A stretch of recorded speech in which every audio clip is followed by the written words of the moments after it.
আজকে আমি বানাচ্ছি খুব সুন্দর একটা মুখরোচক খাবার। তো আমি অনেকদিন থেকে বানাতে যাচ্ছি কিন্তু বানানো হয়ে ওঠেনি। আজকে আমার সময় হয়েছে, তো আজকে আমি আলু সিদ্ধ করে নিয়েছি। সিদ্ধ করে এখন সম্পূর্ণ আলু ছুলে এখানে ভালো করে গ্লাস দিয়ে চটকে নিচ্ছি।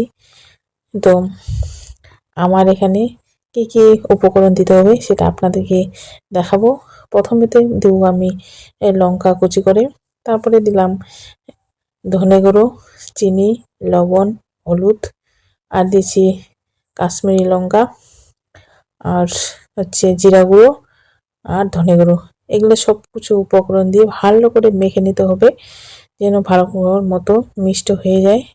তো আমি সম্পূর্ণ মিক্সড করে ভালো মতো মেখে তো আমি এখানে পরোটা বানানো তৈরি করে দিয়েছি। বন্ধুরা, আমার পরোটা কেমন হচ্ছে অবশ্যই কমেন্টে জানাবেন।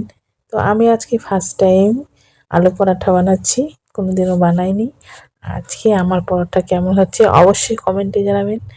আর ভালো লাগলে বন্ধুরা লাইক কমেন্ট অবশ্যই করবেন, শেষ পর্যন্ত আমার ভিডিওটা দেখবেন, অবশ্যই ভালো লাগবে। এই যে হচ্ছে আমার আলু পরোটা কেমন হচ্ছে বন্ধুরা। আমাকে তো আলু পরোটা খেতে খুব ভালো লাগে, আপনাদেরকে কেমন ভালো লাগে জানি না। আমার আলু পরোটা বানানো কমপ্লিট।